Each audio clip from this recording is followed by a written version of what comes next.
बिस्मिल्लाहिर्रहमानिर्रहीम, अस्सलामु अलैकुम। आज हम बात करेंगे कॉम्प्रिहेंशन पर। Comprehension English precis and composition के पेपर का एक बहुत ही इंपॉर्टेंट क्वेश्चन है। Just like precis 20 marks की होती है और कॉम्प्रिहेंशन भी 20 मार्क्स का है, so it is equally important. Comprehension में समटाइम्स आपको एक पैराग्राफ के बाद 4 सवाल दिए जाते हैं, हर सवाल 5 मार्क्स का होता है, टोटल मेकिंग 20 मार्क्स। और समटाइम्स 5 क्वेश्चंस होते हैं 4 मार्क्स के।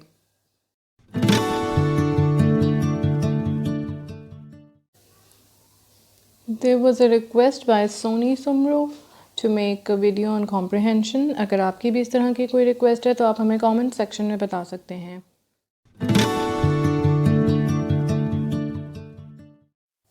कॉम्प्रिहेंशन क्या होगा? आपको एक पैराग्राफ दिया जाएगा, आपने उसको रीड करना होगा और उसके बाद उससे रिलेटेड कुछ क्वेश्चंस होंगे जिनको आपने आंसर करना होगा। वो क्वेश्चन कुछ पैराग्राफ से रिलेटेड होंगे और उन क्वेश्चंस में से 1 या 2 क्वेश्चन इस तरह के भी हो सकते हैं जिसमें आपसे कुछ सिनोनिम्स पूछे जाएँ या फिर आपसे कोई जनरल ओपिनियन पूछा जाए। जैसे 2018 के पेपर को अगर देखें तो उसमें कॉम्प्रिहेंशन में ये पूछा गया, what exactly is the meaning of civilisation and do you agree with the author's views. और इसी तरह अगर 2016 का पेपर देखें तो उसके अंदर एक सिनोनिम्स का क्वेश्चन है 5 मार्क्स का कॉम्प्रिहेंशन में। सबसे पहले understanding paragraph is very important. What is the meaning of comprehension, या कॉम्प्रिहेंड करने का मतलब ही यही है कि आपकी मेंटल ग्रास्प किसी चीज़ के ऊपर कितनी अच्छी है, आपको वो बात कितनी अच्छे तरीके से समझ आई है। जब तक आपको पैराग्राफ की समझ नहीं आई होगी आप उसके क्वेश्चंस को आंसर नहीं कर सकते। It is not like matric या एफएससी या बीए लेवल के जो पैराग्राफ्स होते हैं जिसके अंदर आपने वहाँ से पोर्शन उठाया पैसेज में से और उसी को एज इट इज़ आंसर लिख दिया। जो सीएसएस का एग्ज़ाम होगा उसके अंदर क्वेश्चन को आपको लिंक करना पड़ेगा, वो स्कैटर्ड होगा पूरे पैराग्राफ के अंदर और आपको उसको इकट्ठा करके उसको समझ के एक आंसर लिखना होगा। कॉम्प्रिहेंशन का मतलब ही ये है कि आप कितने अच्छे तरीके से किसी चीज़ को समझ के उसको अपने वर्ड्स में एक्सप्रेस कर सकते हैं। कॉम्प्रिहेंड मीनिंग ग्रास्प मेंटली, या आपकी कितनी अच्छी अंडरस्टैंडिंग है। अंडरस्टैंडिंग कैसे आएगी? जैसे आप प्रेसी करते हैं, प्रेसी प्रैक्टिस से आती है। It is just like that कि आपकी रीडिंग जितनी ज़्यादा होगी आपको उतना ही जल्दी पैराग्राफ समझ में आएगा। जितनी ज़्यादा आपकी प्रैक्टिस होगी उतनी जल्दी आप पैराग्राफ को समझ के और उसके बाद उसको अपने वर्ड्स में लिख सकते हैं। It is all about reading and writing. पहले आपको रीड करना आना चाहिए और उसके बाद आपको अपने वर्ड्स में उसको एक्सप्रेस करना आना चाहिए, और इन दोनों चीज़ों के लिए आपको प्रैक्टिस की ज़रूरत है। और यही चीज़ एग्ज़ामिनर एनालाइज कर रहा होगा, प्रेसी चेक करते हुए भी और कॉम्प्रिहेंशन चेक करते हुए भी। जब आप बुक्स रीड करेंगे, जब आप न्यूज़पेपर रीड करेंगे और वो रेगुलरली रीड करेंगे तो आपकी रीडिंग की स्पीड भी इंक्रीज़ हो जाएगी और आपको जो बात लिखी होगी इंग्लिश लैंग्वेज में वो जल्दी समझ आने लग जाएगी। एग्ज़ामिनर को ये पता चल जाएगा आपके एक्सप्रेशन से, आपके आंसर से, कि आपको समझ आ गई है ये बात जो कॉम्प्रिहेंशन के अंदर लिखी गई है या नहीं। Now we will study the rules of comprehension.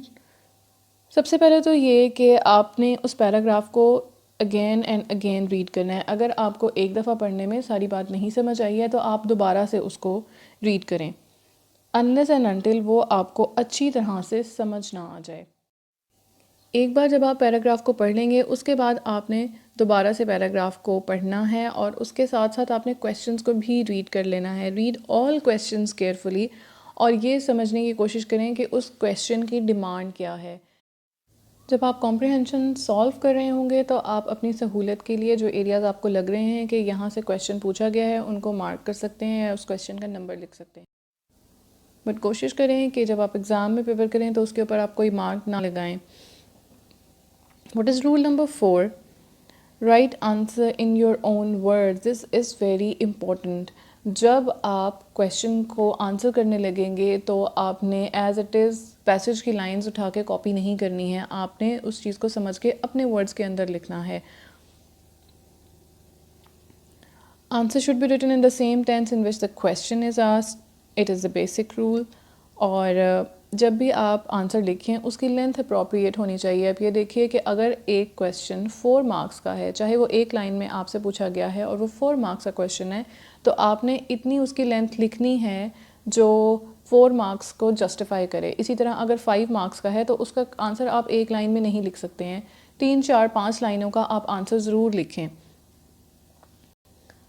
Example है, जैसे अगर आपसे ये पूछा जा रहा है वेयर आर यू गोइंग, तो आप उसका अगर सिर्फ ये आंसर दे देंगे टू स्कूल तो ये गलत होगा। आंसर का सेंटेंस भी प्रॉपर होना चाहिए और आंसर की लेंथ भी प्रॉपर होनी चाहिए। इसका यूँ आंसर बनेगा I am going to school, ये एक कंप्लीट सेंटेंस है। इसी तरह एक और एग्ज़ाम्पल देखते हैं, why did you go there, तो उसके आंसर में आप सिर्फ ये नहीं लिखेंगे because I wanted to see him, बल्कि आप एक पूरा सेंटेंस कंस्ट्रक्ट करेंगे, I went there because I wanted to see him. ये बहुत इंपॉर्टेंट बात है कि अगर 4 मार्क्स का एक क्वेश्चन है या 5 मार्क्स का एक क्वेश्चन है तो उसका आंसर 1 लाइनर नहीं होना चाहिए। और दूसरी बात ये कि सेंटेंस की कंस्ट्रक्शन और मेकिंग कंप्लीट होनी चाहिए। Right all answers in indirect narration, जो भी आप आंसर्स लिखेंगे वो इनडायरेक्ट नरेशन के अंदर होंगे, वो डायरेक्ट कोटेड नहीं होने चाहिए। So this was all about solving A comprehension. अगर आपके इससे रिलेटेड कोई क्वेश्चन हैं तो आप हमें कमेंट सेक्शन में बता सकते हैं, आप हमें ईमेल भी कर सकते हैं। हमारे कॉन्टैक्ट डिटेल्स डिस्क्रिप्शन बॉक्स के अंदर हैं। Thank you so much. Thank you for watching. Please like, comment, share and subscribe. Press the bell icon to never miss any updates.